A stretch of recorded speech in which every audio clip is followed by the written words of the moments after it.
And now, coming to you from the Pensado Media Center, powered by Westlake Pro.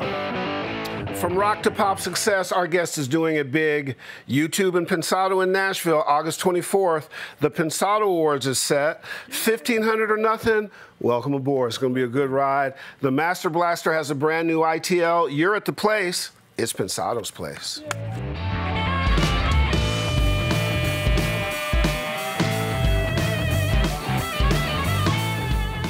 Hey guys, thanks for dropping by. Every week we start out giggling about something. I don't know what it is. We have to have those moments to show them later. The before moments. Look at the comment sections below. Chongo will tell you what we're laughing at.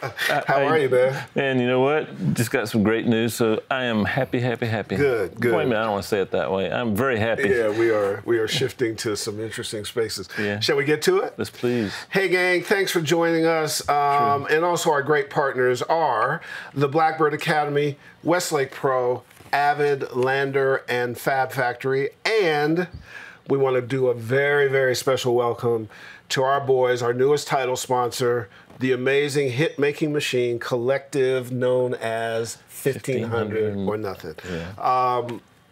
Talk to me about them as people. Well, you know, a lot of people talk about giving back. These guys live it. They've done so much homework. They've visited different institutions and stuff. And what you're about to describe is near and dear to my heart. These are quality people through and through and through. If you don't know who they are, you certainly know their music. I mean, an amazing array of artists that they've worked on. It spans all genres, you know, I've had a chance to go in the studio and see where they work, and it's just amazing their commitment to these folks and the loyalty that these artists have to them. And they're also an amazing band, and they are just. But I'm impressed with them as business people. I've got to know them pretty well. Yeah. And one of the things that they share with us, and one of the reasons they came aboard, is they have a commitment to education that is just amazing. And when I say amazing, they have gone to different schools and studied their operations, Blackbird, chief amongst them. I was with them when they met with Berkeley. They have hired a team to look at the educational opportunities. They want to give back. They have a philosophy that success doesn't look like what you traditionally think. They're impressive as people, they're impressive as visionaries, obviously impressive as producers and musicians.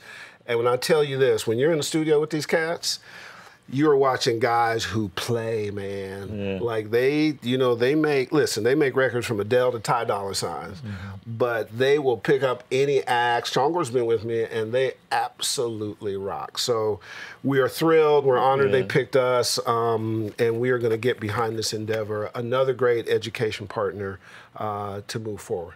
Cool? Love it. Absolutely. Now, get to Nashville, August 24th, YouTube and Pensado. We have lined up. It's going to be very, very cool. We'll be at Red Pepper. The doors open at 5 o'clock.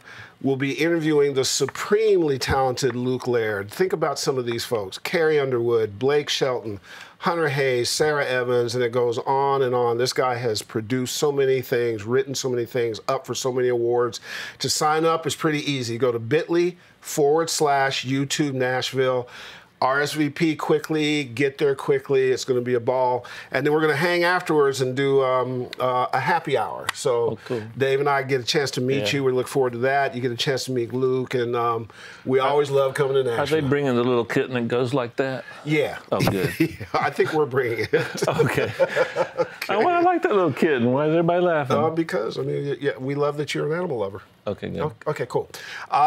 It is time again. It'll be the fourth one. It's the Pensado Awards. We'll celebrate this incredible work that you've done all year in music. December 3rd is the date. Henry Fonda Theater, the location. Hotspot, new vibe, new stuff. Easy to find out. Go to pensadoawards.com, and we'll be adding more and more info each week, but we're telling you early now, December 3rd, Henry Fonda Theater. Cool rooftop pad. Gonna be very cool. Yeah, this is gonna be the best one yet. Thanks for putting the pressure on me, brother. We are gonna try to make it a really special one. And you gotta meet the humping Hungarian homie. He goes by the name of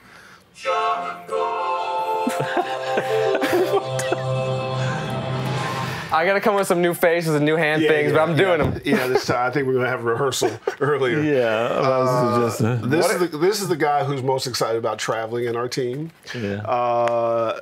Nashville. Nashville's home. It's second home. It's such a great place. Right. But Nashville with you two. Yeah. Kind of cool. Can't get much better than that. Do you have a food budget? Yeah. Oh, God. Silicon Valley. Bees before we get down there, make them stock up. Chonger, you can't eat the super hot chicken. Last time we almost had to take you to the hospital. Okay. I promise. But it's going to be a cool event, cool places, exactly. Great artists, and we'll be down there for a couple days. So looking forward. Are you going down early? You're going to do an advance? I might go down. I might go down early. Now it's 2 weeks away. Let's go. It's such a good time. time. Going to be exciting. All right, you've got a new ITL, sir? I do. What you got, bro? I'm a big fan of Dada Life, and so they have a new plugin called Endless Smile. Ooh. The little guy goes like this. Oh, no joke. Is that where you got that from? Yeah. Oh, cool. So I'm going to show you some ways to abuse it. Oh, run it.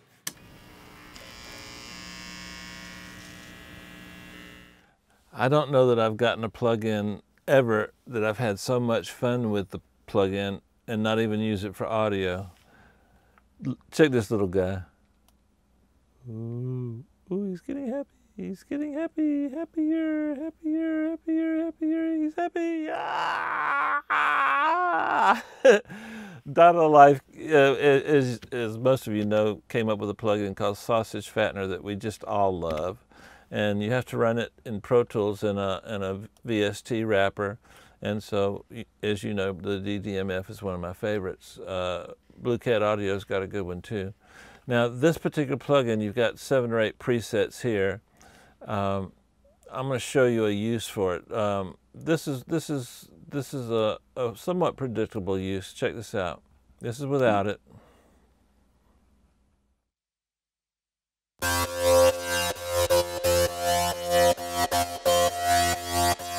Okay, let's see what this little guy's going to do.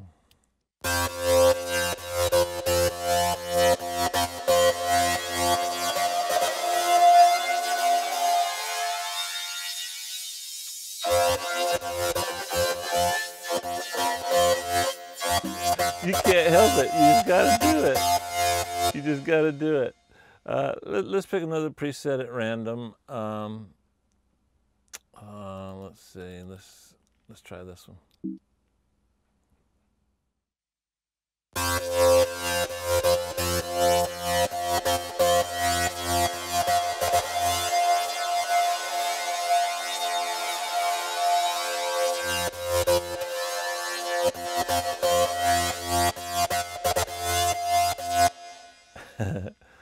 I tell you, it just makes you want to go. It's so cool. Very, very, very affordable. Dada Life, support them. They're great. Sausage Fattener is great. Anything they make, go buy it. Go see it. Go see their live shows. Endless Smile by Dada Life. Fun, huh? From Neon Trees to Nick Jonas, a broad artistic roadmap. Please welcome to the desk our buddy, Ian Kirkpatrick. Hey, man. Welcome, Encino dude. What's up, Ian? Yes, Encino man, in the flesh. The fun part of our job is partially the research. And you get an insight, right? That's very true. Into how people's careers have gone, how they manage things. And you fought for this, right? I mean, you fought for this and then went from really cool rock stuff, Plain White Tees, Neon Trees, and stuff like that, and then morphed over into just this pop thing. And the reason I bring that up is when I listen to your records on both sides, the things that have been hits for sure, there's something always driving in those records, man. There is a groove up in those boys. Am I saying that accurately? I mean, I started drums when I was 5, so it's like... Didn't you? And I would always put the kick way too loud. Yeah. I still do that. It's called the producer mix, apparently. The producer cut. Yeah. Yeah, that's a good one. That's a good one. But it's the drummer in you? Yeah. Because there's a drums always came first. Yeah, there's a funk thing underneath a lot of the music. And and I picked it up. It's very cool. Very cool. I'm gonna start a little unorthodox with you, Ian. Describe the shopping process. So in other words, you've got this great track, and how do you shop it? Like, I get this question, so you're actually saving me a lot of time. Oh. Like for example, this Want to Want Me, Jason Derulo, that went Chris Brown for a little bit. It went a lot of different ways. Yeah. How did you shop that and get it to the people that ultimately wanted it? The shopping of that was mainly Mike Caron was the champion of that. He was like pushing that. Funny enough, we thought like we were like, oh, this would be great for One Direction. And then like, you know, CeeLo was interested for a second, and then Chris Brown was interested. But how did they hear it? Through Mike? I think it was a combination of Mike and like, you know, my publishers, Warner Chappell, and my manager too. Yeah. It's a lot of it's like relationships. Even sometimes if the writer in the room knows like, you know, has a cut with, you know, Bieber, it's like, oh yeah, I'll just send it right to him. 100%. So there is no like general answer to that question. That's exactly right. But you do have to have a certain amount of success to have access to that pathway. That's Prior to that access, how was life? Terrible. No, I mean, harder. You know, yeah, it's harder because, you know, like, I mean, Mike Caron again was reaching out. That guy was messing with me for a couple years before I did anything worthwhile for him. You know, so like, and I was at the level where like I was just another one of those producers that would send him songs, and you know, him and all of his A&R guys and his interns will get tons of songs, and you're just in that pile. That's right. So it's definitely a lot more difficult. And then you've also got like the stigma of being an unknown. Yep. So it's like you're being listened to with slightly, you know, not intentional, but biased ears. Absolutely. Of like, you know, okay, what is this? What they do this time? Yeah. Yeah. And then when you know, my friend Jason Derulo, who's another great producer, told me once, like after he'd had some success, he's like, you got to be careful because people are going to cut your songs now because your name's on it. Yep. Not even because it's like a good song. Yep. Which is crazy to think about. Though, is it? I mean, if you want to only put out the best stuff, I mean, I'd probably bet 8%, you know, of the songs I write are actually good. I've seen it work both ways, to your question. In my own experience as a manager, there were times where people would take one of my biggest client songs because it was him, and you end up working out a deal. Sir. Thank you, it was my pleasure. And they get paid to do it, and then when it doesn't happen, it goes from, oh, don't do that anymore. So you get sort of a window of being able to score with that. Oh, yeah. And then when it doesn't work, that window will shut. It can shut you off. And that's when there wasn't so much internet stuff. So, but I think your point as somebody who's now tasting huge success and has for a while, it still is about relationships. Yeah. It's still about networking. It's still about connecting the human stuff. Like if you don't have that component, it's very hard to break through. Yeah. And you have great stuff. My manager's really good with the relationships. I mean, he does a lot to maintain those relationships too, and that's you want critical. to give him a shout out? Dan Patel. Okay. This is Noise Management. My life coach. And Dan, I apologize for him being this way, so I'm going to ask this question. Maybe you can alter this. Why do all your songs sound so damn different? Thank you. That was a compliment, by the way. I don't. That's got to be tough you know on Dan. Yeah, it is. It is, and it's even tougher when, you know, like when you do one thing, like when Want to Want Me came out, like all these people are like, we need more Want to Want Me kind of stuff, and I'm like, no. I've always been like infected with this weird disease that's like, if I've done something, I have a hard time doing it again. And it's not even to the point of like, if I've done something that's released, it's like if I made a track with this incredible technique or something I like, you know, sampled the output like of Melodyne and made a synth out of it or something, and it just happened to have a terrible song written to it, or I didn't like the song, that no one's ever going to hear that technique, but I won't do it again. You're done. And I'm trying now to fix that problem. Like I think that's, you know, would be an improvement. Which is a better problem than herpes simplex. So, well, he said he was infected, and I was worried about where it's going. So I definitely easier to get rid of. Okay, cool. Absolutely. Cool. Keep working on it. Well, while we're there. No, I don't have a segue for that. Okay. Yeah, I do have a question. Go ahead. Sure. I'll follow you. Your inspirations and for writing, life in general hits you differently. Can you hone in and say, I'm going to do something specific because somebody has a need, or does it just have to come organically? Funny enough, a lot of times it comes from the conversations with writers ahead of, you know, like everybody comes in like, how are you since the last time I saw you? And sometimes a line or a title will come out of that. A few times, you know, people bring in like, oh, I've always wanted to, you know, write a song called blah, blah, blah or whatever. And then there's times when, you know, you'll get a whole, it's like, oh, the A&R call will happen. Where it's like, all right, here's what this artist is going through right now. Yeah. We're looking for this. It's relevant to their life. And so I think that, you know, it might sound a little like, you know, too structured, but that's actually the cool challenge, is to like try to capture, you know. 100%. Do you prefer starting something from scratch, or do you prefer getting hired to take something that exists and make it better? Because you do some of that too. Yeah, I like the latter because I can, you know, be by myself and then just like be like, oh, I could beat that kick, or I can, you know, do this or whatever. Sure. But with respect to writing, it's usually best. It used to be, I used to like prepare tracks because it was hard for me to like create on the spot. But then after doing it for, you know, a few years, now it's like I need people in the room. And then all of a sudden I turn on. It's the complete opposite of where I started. Yeah. And it's actually like I'm so happy that I ended up here. Even though now it's harder for me to sit down at a desk alone and start something fresh. Yeah. Because I mean, like, well, what's my direction? You know. Right. Like when your hobby becomes your profession, you need to find very different thing. new ways to inspire and like. That is so true, man. You're working with like the cream of the crop in terms of writing and production teams and individuals. That's why I have any success. It's because of those people. Not. No, seriously, there's I like. can name you songs that they weren't on, and they're some of my favorite songs. 1983 by Neon Trees is one of my favorite songs ever. That's an old one. And then the Blake Shelton thing you won the CMA for, I like that song. There's so many things that you're not telling the truth, man. Okay, so, you know, a little bit. Yeah, we have a lie detector. Oh, that's what that blinking thing is? Yeah, it's attached to your ankle, and it's coming up short right now. That's why this show is so intense. When you write, what do you write on the keyboard, guitar? Keyboard, or a lot of the times now it's like, if I do come up with anything beforehand, it's a chord progression, like maybe not like what, you know, it could be a piano, but like I like to, you know, put some sort of depth in there, like a weird, you know, element that sounds a little new. Yeah, I was thinking, because it was weird, on the way over, Jason Derulo song came on. I was like, that's the guess.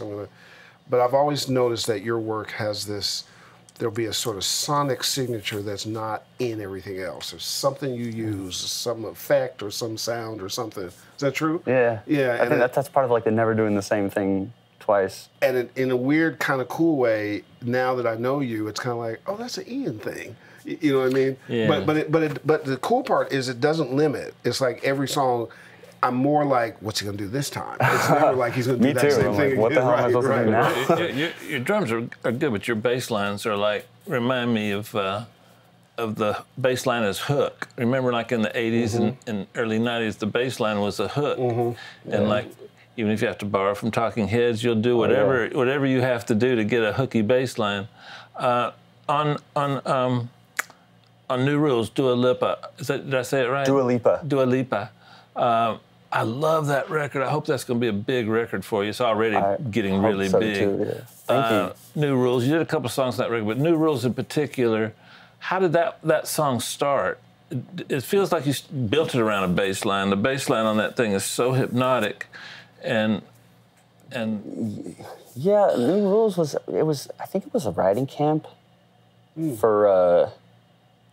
Who was for that UK group, Little Mix? It was just a writing camp, and like that song went through had been passed on a few times, and then once Dua put her vocal on it, it suddenly changed to like, because I didn't think that song was like, I was like, yeah, it's a cool song and, you know, fun little production stuff, but her voice was like, oh shit, this is a great song. Like now, you know, that inspired. And there's a lot of really interesting stuff on that song too, like the groove on that song. What DAW did you use on that? Cubase.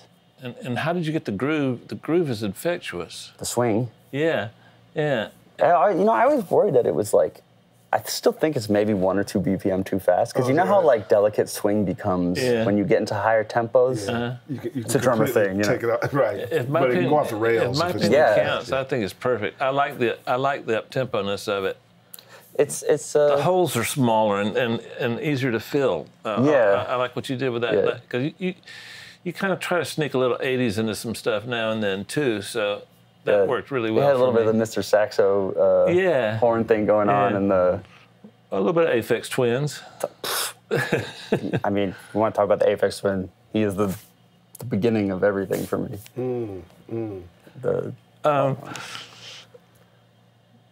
Bad Liar, the bass line, Tina Weymouth from Talking Heads. I love the way you chopped it up. It's like, I was sitting listening to it, and Raphael, my assistant, whose birthday is today. Come here, Raphael. Hurry, we got all time. Hurry. Get off the set. Get on camera. Get in here. My guys. So happy birthday, buddy. Thanks, man. Happy birthday, Raphael. Now say it in Brazilian. Happy birthday, You say it. Feliz aniversário. See, that's what I'm That talking sounds about. so cool. Yeah. Happy birthday, bro. Thanks, sir. It's a good man. It's a good man, Raphael.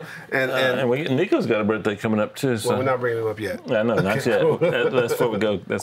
But the way you chop that up, it's just wonderful, and the sound of it. But we were listening to it. I'm like, man, I love that bass. And they said, oh, that's a sample. I'm like, from what? Talking Heads. I'm like, what a great use. Technically not a sample. It's not. I mean, I reproduced it. Oh, but it sounds so similar. We wrote it to the sample, right? And then, you know. Should you be admitting that? Oh yeah, For legal I reasons? know. Okay. Oh, absolutely. There's, you know, they have a part of the song. I Obviously, noticed. there's no Dan handles the business. Yes. And I would never, you know, want to do anything unfair, especially to like the Talking Heads. No question. Okay. Your karma and would just be bad that forever. bass line inspired the entire song. It's so good, like your philosophy, which I've read and heard, is that you want things to be as simple as possible. You want to create a lot with a little, and building on that bass line just makes that song. Manny killed the mix too. One try, by the way. Manny, there were no notes. He delivered the first version of the mix, and no one had notes. Wow, We were like, none. Manny, done. Nobody does dry better than Manny. Well, nobody does anything better than Phenomenal Manny. Really, talent. Yeah. In fact, I want to, because you do such a broad range of things, do you use different mixers for different songs, or you go to one place all the time? Usually it's either Manny or Servant. It's not. Oh, you're playing in low leagues, Manny or Servant. I mean, Like, it I just usually go doesn't with, get you know, much better. but if like, you know, shoot, I forgot his last name. What's his first name? Josh, who mixed Goodwin? New Rules. Yes, I believe. That's Josh Goodwin. Yeah, he's a new one like that. Like I mean, just because of my own, like I'm kind of ignorant when it comes to names and stuff. And then I went to the studio with him, and I was like, He's serious. who are you? Like He's like our little brother. Yeah. because he mixed The Feeling too for Bieber, and I always thought that mix was great, but I didn't even like know. This version of Despacito for Bieber, a bunch of Bieber. Never heard of it. Yeah, exactly. He's won a number of awards from our show because he's a beast. He's a beast. And he's got a really great dog. He's got a great dog, great wife, and he's a great guy. Yeah, he's dope. He took, you know, New Rules did not sound that good without him. Like Nice. my mix sounded like trash. JG. Good job. Thank you for your hard work. Tell the Gear Slut story real quick. Oh, the one to want me stabs? Yeah. You know what's funny is that thread's still up, but I changed the link on my Dropbox, so I get these messages like, yo, what happened to the... Okay, so anyways, I'll tell you this. Anyways, I came across, you know, sometimes when I'm, you know, really depressed, I'll try to look for my name. Usually I don't find anything. but like... I love that admission. Well, you know, there's a whole lot of people who keep do the that. confidence up. Absolutely. Absolutely. I searched for Want to Want Me, and there was a thread that was like, you know, trying to figure out how the stabs in Want to Want Me are done in the hook. And there was all these like amazing answers of like, there was one guy that answered like this crazy thing about like gating like a synth or something. It was so complex. And I was like, that's an amazing technique. Like, I'm gonna try that. And then I just, you know, I grew up on Gear Sluts. Like I learned so much from, you know, asking, there's no stupid questions, those kinds of questions. And reading, you know, threads that you would post on and stuff. Thanks. So, and then I just was like, you know, fuck it, like I'll just post the stems to the stabs. Like here's the 7 layer or 8 layers, you know, here's a link to the Dropbox. Yeah. And then it was just like, boom. Everybody's like, oh my God, it's amazing. Oh, thank you so much. And I was like, well, I'm gonna do this I love some you more. all. Thank you so much. Because there's nothing better than like appreciation from other producers, you know? Why we do the show. Yeah, I mean, respect from like legends, you know. Listen, Dave and I'll appear at the opening of a can of soup. Yo. Hey, we love you. Thank you so much. Yeah. Do you keep in touch with Jason's camp or Jason? Derulo? Yeah. I was at his place last night till, I mean, we text every now and then. He's always like, he hits me up for, he's like, send me tracks. So, little known fact, next time you talk to him, he and Chongor get their hair cut at the same place. And that's what I thought when I first saw. Yeah, I was like, wow, look at the Derulo thing going on. Absolutely. If you can mention to Jason Docky, and he'll know who that is. So Nice. that's Chongor. Well, he's got like the dreads now. Docky goes on location, helps him out, and all that kind of stuff. So Chongor likes to go to the hood and get his thing done. So He's got to do the dreads thing. Audio help. Maybe. Okay, I got a Gearslutz question for you. Uh-oh. Oh, great. Is the guitar on Want, is it a sample or is it played real time? Which? The little tiny back one in the background. Oh, that's me. That's me with the Telecaster. But you're playing it all the way through. It's not a sample. You didn't resample No, it. that's me. Your timing's pretty good. Your feel's real good. Well, I have a trick with guitar that I guess I'll just give it away. No, like since I can't play guitar right, so I take earplugs and I'll take a razor blade and cut little holes in it, and I'll mute strings by putting it under the strings. So like if I'm 3 strings will be the only things that are vibrating, so I can just focus my fingers on that, and I can use all my cool. I've been playing drums since I was 5, right? So like I have rhythm, I just can't play real instruments very well, but I can get the rhythm right, just nothing too complex. So I'll mute the strings, and then when no one's around and no one's looking, I'll Wow, that's what a cool thing. Yeah, we used to do. Gotta make it work. We used to take cork and do it with cork, and then we also used to take cork is a good idea. like a piece of cloth and weave it into the strings to get that. Mrs. Brown, you've got a lovely daughter, Herman's. That like tick, tick, tick, that little strange kind of sound. Matt Squire would take the strings off. He would leave the only strings he needed on. You're kidding me. Yeah, for like octaves and songs and stuff. That was the coolest technique ever. And we're like, he's killing it. Yeah, such clean octaves. How does he do it? It's like, there's no other strings there. I'm gonna try cork though. You should do a book of tips. That's my only tip. Oh, gotcha. Well, that's it. I hate to beat this to death, but I'm going to beat it. The beat and the groove on Want to Want Me is kind of special. It's like it's a little West African. It's got a tiny bit of Cuba in it. It's got a lot of different elements in it. Did it just come off the top of your head, or were you inspired by something? Because it's not an R&B song. It's something else. It was one of my co-writers on it. Sam Martin we were talking about that Whitney record. I Want to Dance with Somebody, and we were like, man, like, how could we ever get that feeling again, And then I think we had been listening to Blondie earlier in the day, and the dun dun dun dun dun dun dun dun. I call it a galloping beat. Yeah, the gallop, right? And I'd always wanted to. I mean, I'd probably done like a couple songs previous like that just didn't work out, and that bass line came about, and it just kind of ended up being this weird mix of like Blondie in the verse, and Whitney in the hook. How cool is that, though? It's so, I mean, it wasn't, I wish I could say it was like, yeah, we wanted to do this specific thing. No. I don't know, it just kind of happened. I'm not that calculated. Music you can happens tell. to you, which is cool. Absolutely. Who were your influences growing up musically? What did you listen to? I listened to everything. I mean, I was like big on Metallica, and then I was listening to like NWA, and then, I mean, I was all over the place.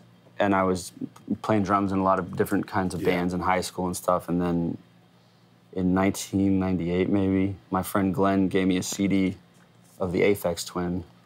And I heard, it was like, it's such a funny like story because it's literally where everything started. He handed me this CD player in like science class or something, and it had this song called the Girl Boy Song, which is just the most incredible like mixture of like long, flowy like string progressions and these neurotic drums cut up. And I was just like, this is like what a computer can help you do, or like what computers can help do music. And then I was like, I need to do more than just play drums. Like I need to start messing around with the computer. So that's what like started everything. The Aphex Twin was the big.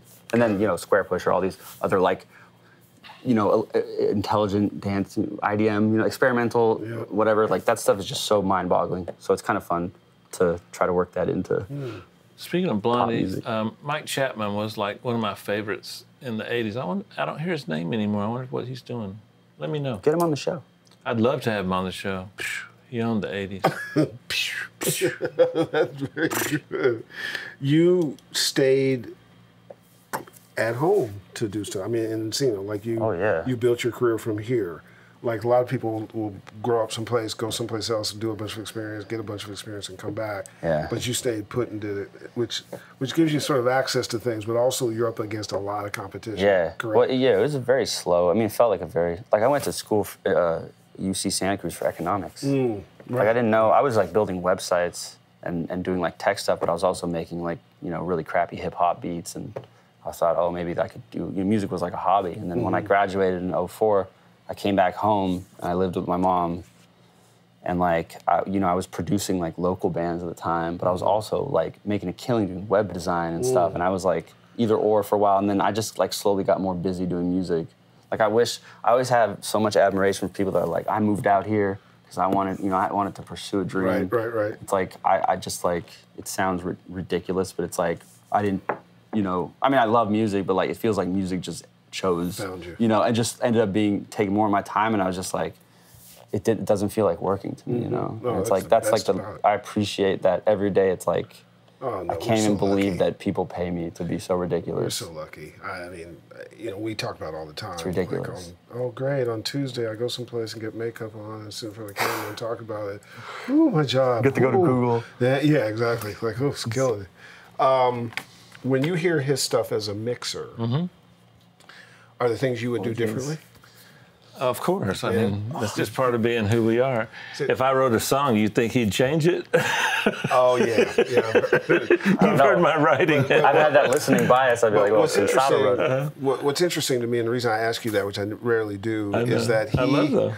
Well, because Ian's sensibility about pop records and records that get played on the radio and that can go big, some people don't embrace that anymore, which is crazy. I don't know why, because that's where success is. It's one of the places, not only, and because you're so good at records that you can take and make sure that they're pop friendly, it seems like there'd be a simpatico thing. But he does really interesting stuff sonically. To me, the interesting thing about Ian is he's not trying to do anything. He does what he wants, then the process kicks in and moves it up another level. And so there's a natural selection there. But hey, we're talking about you, buddy. We have... I'm listening. Just talk amongst yourselves. Check my phone real quick. Yeah, that's good. But what a great question. I think you might agree. You show me a creative person that doesn't think that they're the best at something that they do, then if they don't have that, they should just not do it. Because you can't go into the world that he lives in, the world that I live in, and if you don't really believe that you're the best. Yeah, no question. I think you have to have that. I think it's a balance of, well, let me ask you, because you said it earlier, there's a balance of the sort of fear that drives you, right? Yeah. And then the desire to be competitive that says, oh, no, I'm going to bring this. Yeah. And it's that kind of weird mixture that we all carry that can be sometimes innovating and sometimes just a sickness. Yeah. Absolutely. It's funny because there's no generalization with that either. Like, I wake up, a lot of people I know that are way more successful than me, like, come in, like, I had my last good idea yesterday. Like, I suck at this. I can't believe, and I think it's, I don't, like, I'm listening to my peers work, and I'm like, I can't even believe I'm working with this person, like. But they're saying the same thing about you. Which is ridiculous. Well, you know what, I don't mean to cut it short, they're wrong. It's bad to believe you're the best until you are. So if you're not the best and you believe you're the best, it's going to get you in a lot of trouble, and I find those people, frankly, annoying. But the people that are the best, that believe they're the best, that's what I'm talking about. And the way you can tell you're the best is multiple ways. You see if you're on the charts, you look at your bank account, you look at the respect of your peers, you look at who you're working with. That is major. The respect of your peers. The respect of my peers and taking care of my mom. That's like, huge. That's it. Huge. Because, but what people may not understand until they get there is you can be the best, have the respect of your peers, have chart records, and be broke. Oh, yeah. Waiting on something to come, or it came and you had to spend it, and you're waiting for the net. Like, I lived at home till I was 27. Absolutely. And reinvesting in a studio that I was building, and Yeah, and I read that how much you would make that commitment financially early on. People go, $3,000 preamp or compressor. What? Why? What is a preamp? Yeah, I got a plug-in that does that. He used that one too. Your economic degree, did it help you on any level? I mean, shout out UCSC. But, you know, for me personally, you know, maybe it kept me thinking critically for another 4 years, kept my brain working. But also, you know, during my off time there, I was still composing and doing like stuff that was very formative in, you know, I lived in the middle of the woods and it was like the most magical experience. And that school is like beautiful, right? So everywhere you walk is like, you're, and a haven for creativity. Yes. Like you can just. And everyone there is very, yeah, it fostered, if anything, it fostered like my creativity, you know, and helped me. And even the classes were fun. I mean, I love economics and math and all that stuff. Now I'm all abstract because my brain hasn't been doing that in years. So, but I remember really loving to, you know, focus on that stuff. I didn't do it just because, you know, I wanted to. Sean, you got a question or two for our guest? We do got some good questions. This first one's from Kirk Chan. Which song of yours did you hear on the radio first, and what was the reaction? Oh, man.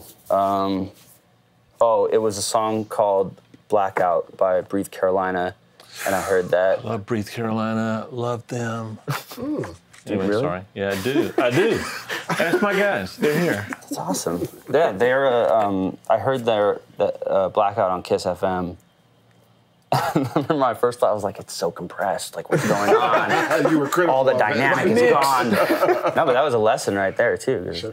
I didn't know that there's more compressors getting added onto the mastering and everything. Like, that's so nuts. Yeah. It's like all the dynamic goes away. And then I realized that I'm listening to every record like that. Right. Which is a total mind fuck. Exactly.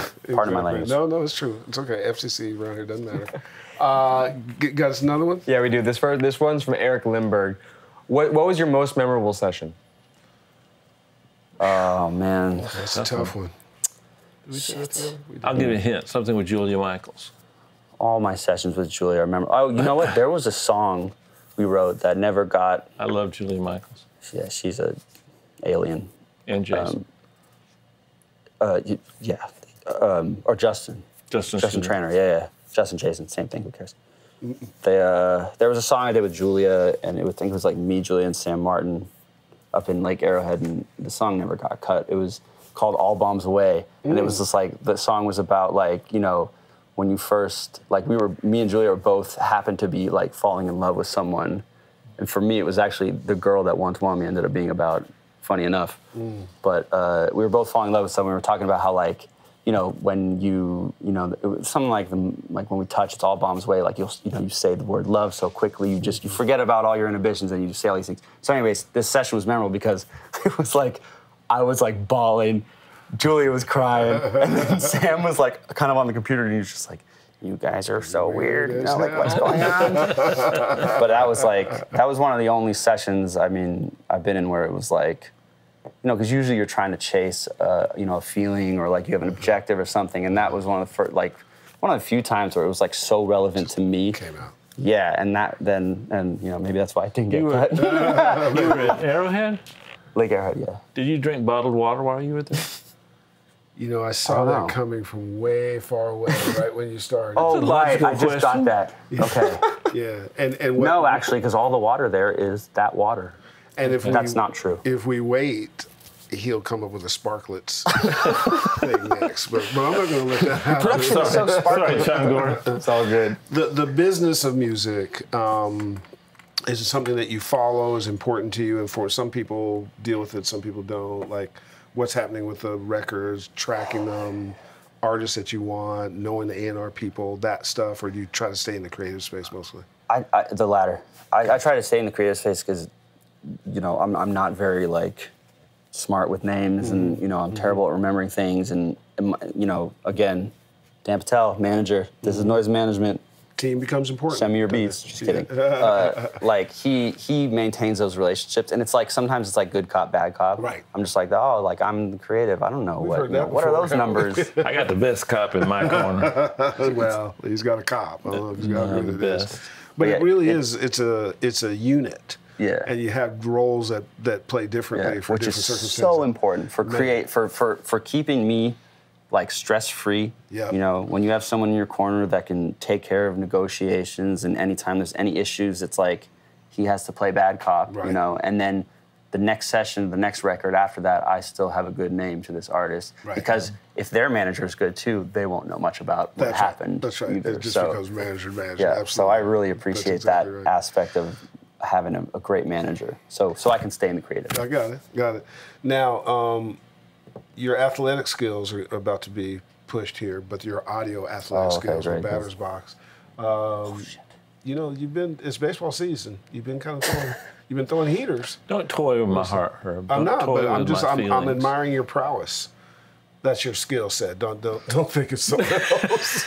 So, all right, you want to tee up Batter's Box? I'm ready. We got a good one here. Curveballs. A lot of great athletes out of the valley. Oh my God. Right? Ton of them. Where'd you go to high school? Taft. Oh yeah. Oh. Oh, my daughter graduated from Taft. And super athletes have come out of Taft. A whole range of them. I was in the marching band watching them. Oh, is that right? Oh, yeah. Playing drums. Yes, drums. Absolutely. From Taft. All right, tee it up, sir. Okay, piano. Cthulhu. Ooh, Steve Duda. 808. Contact. Ooh, 808 Warfare. Ooh. I find myself came pulling back. for him this time. He I came know I'm back. going to lose. Vocals. 1176. Bass. Sansamp.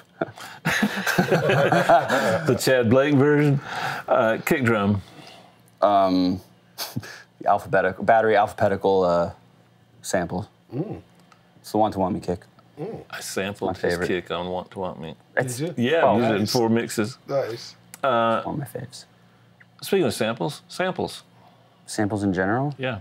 Splice. Love Splice. I'm addicted. Reverb. Valhalla. Yes. Vintage. Stereo bus. When I'm, a little bit of OTT, maybe some sausage fattener. If I'm really feeling fancy, ozone. But not if I'm working. If I'm working, just OTTL too, you know? You're good. Yeah. Light. Light. Live drums. As opposed Doing to dead myself. I'm drums. playing myself. Love them. Hate to mic them. Love them though. Okay. If your studio caught fire and the rest of the house was insulated, so you wouldn't have to worry about mom, and excluding hard disks and computers and pets and girlfriends, what would you rescue? Oh my God. What's left? Yeah. No, The espresso machine probably. that's the most original one so far. Oh, really? Yeah, absolutely. Come on, coffee is life. You remember you won. I give up. There was a fire out by my house, and I had to evacuate. And like all my friends were calling me, "Hey, Dave, what are you rescuing if your house catches fire?" Remember when that happened? I was like, I don't know why I brought that up. It came back. He had to play Batter's Box while fire was encroaching upon him. Yeah. And That was It was your intense. dogs. Yeah. You load up your dogs. I remember That fire question that's a real way to end it. That's really what we Wait a minute. I got to rethink this. Going forward, any dream things that you want to work on? Or do you just let it I want to come? work with everyone. Yeah. I want to work with The Weeknd. You know, that'd be great. Yeah. Yeah. Oh, you'd be really interesting with The Weeknd. Yeah. Yeah. That'd be only really hope. cool. And do you have certain songwriting partners that you go to, like go-to folks? I that you work mean, with? all this, Julia Michaels, Justin Tranter are like my favorite. Ross Golan, Yeah. huge fan of his work. I mean, Lindy Robbins, Sean Douglas, Jason Evigan, all these are like, Amazing. I'm sure I'm leaving out people who are gonna be so mad at me. But yeah, the circle's gotten smaller, but I always do all the writing camps just because there's so many great young. Sasha Sloan is this new writer I'm like obsessed with. She's incredible. Explain to our audience what a writing camp is. A writing camp is like, sometimes labels will put it on like if, like a Nick Jonas needs records, Yeah. or Demi needs records, or whoever needs records, they'll just, hey, we rented this big house, for a week. Yep. And you guys can have a chef. It's like they give us this like great incentive, and they'll put all these like, new signings, new writers, more like seasoned veterans, and like mix everyone together, and you get a schedule, and you basically, all you have to do is the work. Yep. And and they make you comfortable, and usually great songs come out of that. Yep. Because it's unlikely combinations. It's stuff that a session you might not book, Ever. or your manager might book ever. Yep. But that's how you'll meet this writer from the UK that you never knew anything about. And it's they- competitive. yeah. Everybody's trying to bring their. That's how New Rules came out of a camp. Ah. Yeah. And they can be in Sweden. They don't have to be here. They can be Oh, all yeah. over the world. That's the only way that like we get to travel. Because if it was up to me, I'd be in a studio all day probably. When Dave called and said he had you, we were like, let's clarify that. Oh yeah, let me rephrase that. When Dave called and said he wanted you, let's clarify that too. when we booked you as a guest, yeah. The fun part was, how many people canceled before? Nobody. We've been trying to get you for a long time. But one of the beauties of it is just your range of the things that you do, and I just think when you have definitive kinds of things that are all different, like you brought up earlier, like we obviously have interviewed a lot of people, and a lot of people have signatures and things that you know them by, but it's fun to find the guys and the ladies who just do it kind of because it comes, and it comes out differently other places. That's sort of a freedom creatively, I think. Yeah. You think? Yeah. You get to just be you. Keeps things interesting for sure. Yeah. Maybe it's more risky, but also, I would probably get bored doing the same thing or trying to go after the same records or having any sort of I don't know. I guess consistency is important though. Yeah. Maybe that driving thing you were talking about, that can be the drums can maybe be. But your consistency may be being inconsistent, right? Yeah, absolutely. That's it. Man, thank you. I feel better about it now. There you go. Encino, bro. Thanks for coming, man. Thanks for having me. It's such an honor to be here, really. It is absolutely such an honor. It is our honor. We're glad that you've paid some attention to the show. Please come back anytime. Please invite me. There's fun things that we do. I'll be here tomorrow if you want. Come on back. We'll be here. There's also things we do not on the show, where we have panels, we have other people in different cities, so let us know if you want to do that kind of stuff. You want me here, I'll be here. All right. Block out December 3rd for the Pensado Awards. We'll tell you about that. DP, take us home, sir. Wow. Consistent inconsistencies. That's a concept that I think is missing a lot in today's world. Usually when something comes out, you'll see, if you pay attention, I'm sure you guys do, there's a big rush to get the same thing, and here's a cat that's just really trying to be different and succeeding. That ought to tell you something in today's world. And then the other thing I think we should take away today is how he strives to get the biggest song with the biggest sounds, but with the least amount of tracks. And those two, the combination of those two things, I think, is a recipe for the future. So check out his work, listen to it through those ears, and we'll see you next week. See ya.